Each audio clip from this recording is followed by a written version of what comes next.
श्री स्वामी समर्थ. तुम्हा सर्वांचे आपल्या यूट्यूब चॅनलवरती मी अगदी मनापासून स्वागत करते. तुमच्या मनातील सर्व चांगल्या इच्छा स्वामी महाराज पूर्ण करत हीच स्वामींच्या चरणी प्रार्थना करते आणि आजच्या व्हिडिओला सुरुवात करते. उद्या आहे गुरुपुष्यामृत योग. अत्यंत दुर्मिळ आणि अमृत योग असा हा दिवस असतो. तर या दिवशी आपल्याला एके ठिकाणी फक्त 2 लवंग ज्या आहेत तर त्या ठेवायच्या आहेत, ज्यामुळे आपली कुलदेवी प्रसन्न होईल, माता लक्ष्मीचा सुद्धा आपल्याला आशीर्वाद मिळेल आणि आपल्या ज्या काही पैशासंबंधीच्या समस्या आहेत, आर्थिक अडचणी आहेत तर त्या नष्ट होतील. धनप्राप्तीचे, घरामध्ये पैसा येण्याचे नवनवीन मार्ग जे आहेत तर ते सुद्धा मोकळे होतील. तर ह्या 2 लवंग आपण कशा प्रकारे ठेवायच्या आहेत, कुठे ठेवायच्या आहेत आणि आपल्याला कधी आणि कसा हा उपाय करायचा आहे याची संपूर्ण माहिती आपण आजच्या या व्हिडिओमध्ये पाहणार आहोत. व्हिडिओला सुरुवात करण्या अगोदर तुम्ही जर चॅनलवरती नवीन असाल आणि पहिल्यांदाच माझे व्हिडिओ पाहत असाल तर चॅनलला सबस्क्राईब करा. व्हिडिओ माहितीपूर्ण वाटला तर व्हिडिओला लाईक करा. गुरुपुष्यामृत योग हा अत्यंत खास असतो. या दिवशी केलेले कोणतेही काम हे कधीही निष्फळ होत नाही, तर प्रत्येक गोष्ट जी आहे तर ती सफल होत असते. आणि म्हणूनच गुरुपुष्यामृत योगावरती आपण जर एखादा उपाय केला तर तो कधीही फेल होत नाही आणि म्हणूनच आपल्याला हा 2 लवंगांचा उपाय जो आहे तर तो करायचा आहे.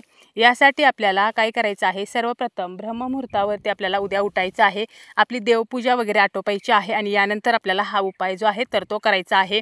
उपाय करण्या अगोदर दिवा जो आहे तर तो प्रज्वलित असावा. स्वतःला बसायला आसन घ्यायचं आहे, स्वतःला हळदी कुंकू लावून घ्यायचं आहे आणि आपल्याला 2 विड्याची पाने घ्यायची आहेत. यानंतर एक छोटीशी प्लेट घ्यायची आहे, त्यामध्ये आपल्याला मुठभर तांदूळ घ्यायचे आहेत आणि ही प्लेट जी आहे तर ती आपल्याला देवघरासमोरच ठेवायची आहे.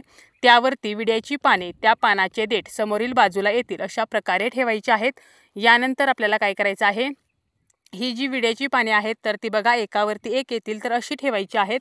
यानंतर आपल्याला एक सुपारी घ्यायची आहे, सुपारी तामणामध्ये ठेवायची आहे. त्या सुपारीला आपल्याला श्री सूक्तमचे पठण करत अभिषेक करून घ्यायचा आहे आणि ही जी सुपारी आहे तर ती कोरडी करून त्या विड्याच्या पानावरती आपल्याला ठेवायची आहे. आणि ही जी प्लेट आहे ज्यामध्ये आपण विड्याची पाने ठेवलेली आहेत आणि त्यावरती सुपारी ठेवलेली आहे तर ती प्लेट आपल्याला आपल्या कुलदेवीसमोर किंवा माता लक्ष्मीसमोर ठेवायची आहे. यानंतर आपल्याला 2 लवंगा घ्यायच्या आहेत. या लवंगा आपल्याला आपल्या उजव्या हातामध्ये घ्यायच्या आहेत आणि यानंतर आपल्याला 16 वेळेला महालक्ष्मी अष्टकम म्हणायचं आहे. 16 वेळेला महालक्ष्मी अष्टकम म्हणणे शक्य नसेल तर तुम्ही 3 वेळेला, 5 वेळेला किंवा 11 वेळेला सुद्धा म्हणू शकता. यानंतर 108 वेळेला आपल्याला जो आपल्या कुलदेवीचा मंत्र आहे तर तो तुम्ही म्हणू शकता किंवा लक्ष्मी मातेचा मंत्र म्हणू शकता किंवा नवार्णव मंत्र म्हणू शकता. यानंतर आपण हातामध्ये घेतलेल्या ज्या 2 लवंग आहेत तर ते आपल्याला त्या विड्याच्या पानावरती ठेवायच्या आहेत. तर असा विडा जो आहे तर तो आपल्याला आपल्या कुलदेवीला किंवा माता लक्ष्मीला अर्पण करायचा आहे. आता जर तुम्हाला काही कारणाने विड्याची पाने मिळालीच नाहीत तर मग तुम्हाला काय करायचं आहे, तर फक्त 2 लवंगा तुमच्या उजव्या हातामध्ये घ्या. यानंतर जे मंत्र सांगितलेले आहेत तर ते तुम्हाला म्हणायचे आहेत आणि या लवंगा माता लक्ष्मीच्या किंवा कुलदेवीच्या चरणाजवळ अर्पण करायचे आहेत. जर मूर्ती असेल तर त्या मूर्तीच्या चरणाजवळ अर्पण करा, फोटो असेल तर त्या फोटोसमोर आपल्याला या लवंगा ठेवायच्या आहेत आणि हात जोडून आपल्याला माता लक्ष्मीचं स्मरण करायचं आहे, श्रीहरी विष्णूंचं स्मरण करायचं आहे, त्याचप्रमाणे आपल्या कुलदेवीचं स्मरण करायचं आहे आणि आपली धनासंबंधी, पैशासंबंधी जी इच्छा आहे तर ती सांगायची आहे. कारण खास करून पैशाच्या अडचणी नष्ट व्हाव्यात म्हणून आपल्याला हा उपाय करायचा आहे. ती इच्छा सांगून आपल्याला ती इच्छा पूर्ण व्हावी म्हणून प्रार्थना करायची आहे. आणि या लवंगा दिवसभर आपल्याला त्याच ठिकाणी असू द्यायच्या आहेत आणि दुसऱ्या दिवशी सकाळी उठून स्नान करून स्वच्छ वस्त्र परिधान करून या लवंगा उचलायच्या आहेत, माता लक्ष्मीचं स्मरण करायचं आहे आणि एका लाल कपड्यामध्ये बांधून आपल्याला या लवंगा तिजोरीमध्ये ठेवायच्या आहेत. यामुळे माता लक्ष्मीचा आशीर्वाद आपल्याला मिळतो.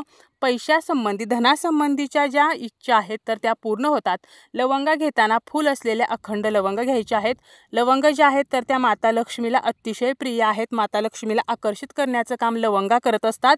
त्यामुळे आपल्याला लवंगा ज्या आहेत तर त्या गुरुपुष्यामृत योगावरती माता लक्ष्मीला किंवा आपल्या कुलदेवीला अर्पण करायच्या आहेत.